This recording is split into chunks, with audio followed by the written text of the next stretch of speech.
Welcome to my channel जेटेड क्रैकर। आज फिर से इस चैनल में स्वागत है। आज हम बहुत ही इम्पोर्टेंट टॉपिक लेकर आए हैं, भूकंप, जिसे कि इंग्लिश में अर्थक्वेक कहा जाता है। ये बहुत ही सीटेट और जेटेट में और अन्य राज्य के अन्य टेट में ये क्वेश्चन अक्सर पूछे जाते हैं। तो डायरेक्ट हम पॉइंट पे आते हैं, अर्थक्वेक पे, भूकंप पे। भूकंप है क्या? यहाँ पर जैसा कि आप लोग देख रहे हैं, पहला पॉइंट जो है, पृथ्वी की सतह के कंपन को भूकंप कहा जाता है। जब पृथ्वी अचानक कांपने लगता है तभी हम उसको क्या कहते हैं? भूकंप कहते हैं। अचानक पृथ्वी पर कंपन होने की क्रिया को ही क्या कहते हैं? भूकंप कहते हैं, अर्थक्वेक कहते हैं। ये होता क्यों है, ये क्यों आता है, इसको हम समझते हैं। दूसरा पॉइंट में लिखे हुए हैं, भूकंप का सबसे प्रमुख कारण प्लेट विवर्तनिकी या प्लेट टेक्टोनिक है।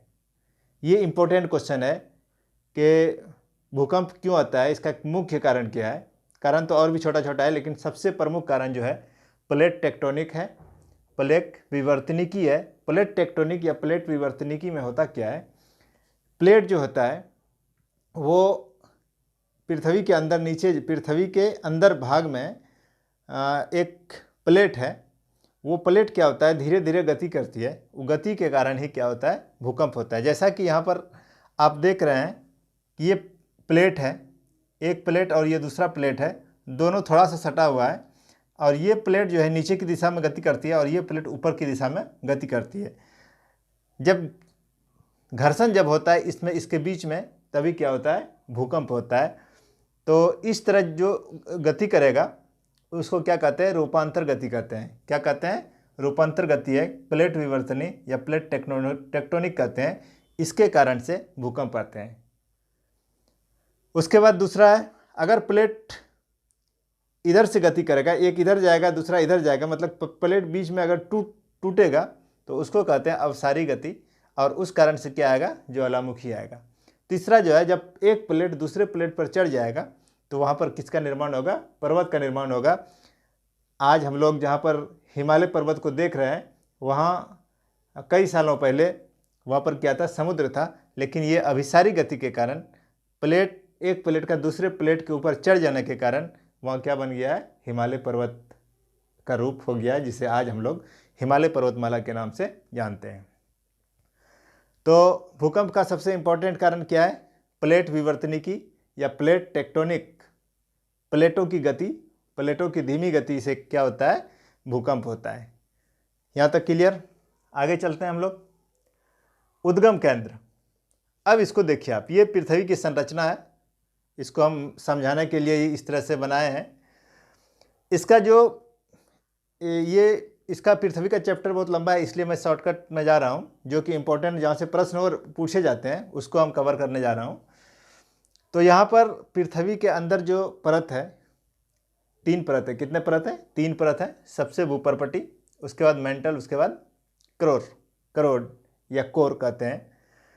तो ये भूकंप जहाँ से भूकंप जो आता है ये इस भाग से आता है। कहाँ से आता है?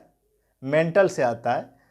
और मेंटल में भूकंप शुरू होता है, और शुरू जब होता है तो ये ऊपर की दिशा में यहाँ पर जाएगा। जहाँ से शुरू होता है इसको कहते हैं उद्गम केंद्र। ये भूकंप कहाँ से शुरू हो रहा है? यहाँ से शुरू हो रहा है। ये क्या कहलाया? उद्गम केंद्र कहलाया, या फिर फोकस कहलाया। भूकंप जहाँ से, पृथ्वी के अंदर भूकंप जहाँ से प्रारंभ होता है उसको क्या कहते हैं? उद्गम केंद्र कहते हैं। यहाँ से शुरू हुआ, यहाँ से फिर इसके ठीक ऊपर, मतलब कंपन जब हो रहा है तो इधर भी जाएगा, इधर भी जाएगा, इधर भी जाएगा, लेकिन इसके ठीक ऊपर जो है पृथ्वी की सतह पर, इसी को क्या कहेंगे? अधिकेंद्र कहेंगे। ये इंपॉर्टेंट क्वेश्चन है, उद्गम केंद्र और अधिकेंद्र। ये कई बार अक्सर यही क्वेश्चन पूछे जाते हैं। तो जहाँ से भूकंप उत्पन्न होता है उसको फोकस कहते हैं या उद्गम केंद्र कहते हैं। भूकंप जहाँ से शुरू होता है उसको क्या कहते हैं? उद्गम केंद्र कहते हैं या फोकस कहते हैं, या फिर कहीं कहीं केंद्र भी उसको लिखा जाता है। और पृथ्वी की सतह पर जहाँ सबसे पहली बार भूकंप का अनुभव किया जाता है उसको कहते हैं अधिकेंद्र। मतलब ये कंपन शुरू हुआ, यहाँ कंपन होते होते यहाँ पहुँचा, और यहाँ से ही इधर भी कंपन हुआ, इधर भी कंपन हुआ, तो इसी को क्या कहते हैं? अधिकेंद्र कहते हैं। जैसा कि यहाँ पर हम लिखे हुए हैं, उद्गम केंद्र के ठीक ऊपर, पहले यहाँ पृथ्वी के अंदर का वह भाग जहाँ से कंपन शुरू होता है अधिकेंद्र कहलाता है या फोकस कहलाता है। दूसरा पॉइंट है उद्गम केंद्र मतलब फोकस, ये केंद्र उद्गम केंद्र के ठीक ऊपर पृथ्वी की सतह पर जहाँ भूकंप का अनुभव किया जा सकता है। सबसे पहले भूकंप का अनुभव कहाँ हो जाएगा, यहाँ पर हो जाएगा, और धीरे ये वृत्ताकार रूप में ये धीरे धीरे यहाँ से फैलेगा इसका कंपन। तो सबसे पहले जो कंपन महसूस होगा, यहाँ पर जो लोग रहेंगे उसको पहले महसूस होगा कि भूकंप हो रहा है। तो जहाँ पर पृथ्वी पर सबसे पहले महसूस किया जाता है उसी को कहते हैं अधिकेंद्र या एपिसेंटर कहा जाता है। अब इसको यहाँ इस तरह से समझ सकते हैं। मान लिया जाए ये चीज़ जो है हम यहाँ पर बनाने की कोशिश किए, मैं ये चीज़ यहाँ पर है, ये क्या है उद्गम केंद्र है, और ये पृथ्वी की सतह है, ये क्या है पृथ्वी। तो यहाँ से जो तरंग जाएगा तो पृथ्वी की सतह के ऊपर जाएगा, ऊपर यहाँ से फिर चारों तरफ वो फैल जाएगा, मतलब तरंग उसका जो है फैल जाएगा। तो ये पॉइंट हो गया उद्गम केंद्र और ये पॉइंट हो गया अधिकेंद्र। इसको इस तरह से समझ सकते हैं, जैसे स्थिर पानी में या तालाब में अगर एक पत्थर फेंक देते हैं तो उसमें जो पानी का जो गति, पानी जो होता है हल्का गति में आ जाता है, वहाँ पर तरंग टाइप का ऐसे ऐसे ऐसे करके वो किनारे तक चला जाता है। उसी तरह भूकंप भी पृथ्वी के सतह पर चलते हैं। तो भूकंप के तरंग कितने प्रकार के होते हैं? 3 प्रकार के होते हैं। पहला अनुदैर्घ्य या प्राथमिक तरंग, प्राइमरी तरंग। प्राइमरी को याद रखना, प्राइमरी से क्या होता है पी, या हिंदी में अगर याद रखते हैं तो पहला तरंग जो होता है वो प्राइमरी होता है। पहला भी किससे होता है? पी से होता है। तो पहला तरंग जो होता है वे पी, जैसा कि यहाँ सबसे पहले पी निकलेगा, उसके बाद एस, उसके बाद एल, ये 3 तरह के तरंग होंगे। तो पहला तरंग क्या कहलाता है? प्राइमरी तरंग कहलाता है। ये बहुत तेज होता है, ये बहुत तेज गति, इसका गति जो होता है ये बहुत तेज होता है, और सबसे क्षति जो है, नुकसान जो होता है भूकंप से सबसे कम इसी तरंग से होता है, प्राइमरी तरंग से होता है। ये जो चलता है बिल्कुल सीधा चलता है, ये तरंगे बिल्कुल सीधा चलता है। दूसरा जो है अनुप्रस्थ या द्वितीयक या सेकेंडरी, पहला को किससे रखना याद? पी से, दूसरा को सेकेंडरी मतलब द्वितीयक एस से। इसकी तीव्रता जो होता है इससे थोड़ा कम होता है, सेकेंडरी का तीव्रता इससे कम होता है, तो इसी के हिसाब से उसका क्षति या नुकसान भी इसी तरह से होता है, लेकिन इससे जो है ज़्यादा नुकसान होता है। इसका ये जो चलता है थोड़ा ऊपर थोड़ा नीचे तरंग टाइप का चलता है, इसमें नुकसान इससे थोड़ा अधिक होता है।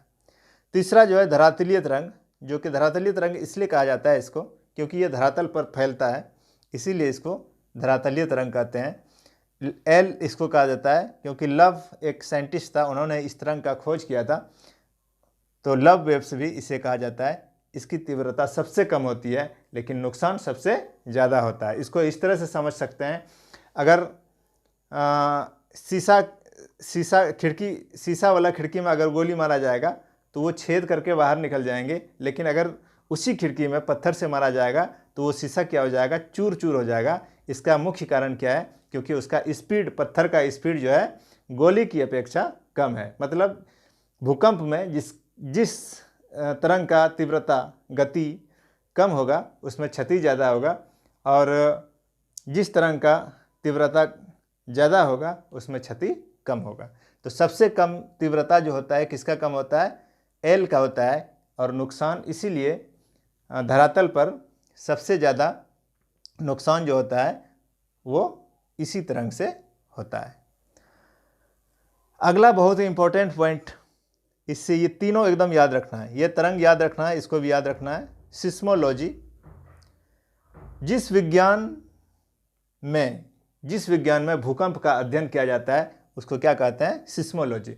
जीव विज्ञान का अध्ययन करने वाला, जिस विज्ञान में जीव जंतुओं का अध्ययन किया जाता है उसको क्या कहते हैं? बायोलॉजी कहते हैं।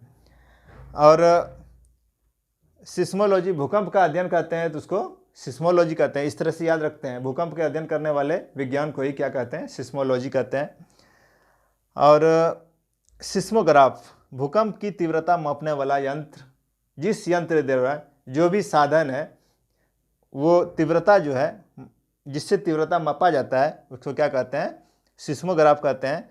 और जिस पैमाना पर मापा जाता है उसको कहते हैं रिक्टर स्केल। इसको इस तरह से समझते हैं कि अगर चावल को मापना है तो किससे नापेंगे हम लोग, तराजू से नापेंगे। किससे नापेंगे, तराजू से नापेंगे।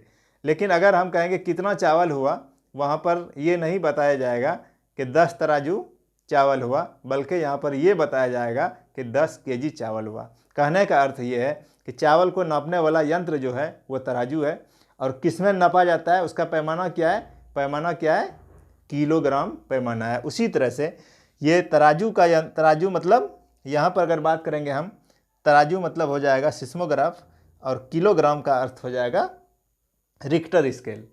तो सिस्मोग्राफ क्या है, एक यंत्र है जिससे कि भूकंप की तीव्रता को मापा जाता है। और उसका जिस तरह से केजी किलोग्राम होता है, पैमाना जो होता है वो क्या होता है, इसमें रिक्टर होता है। रिक्टर स्केल पे इसको मापा जाता है।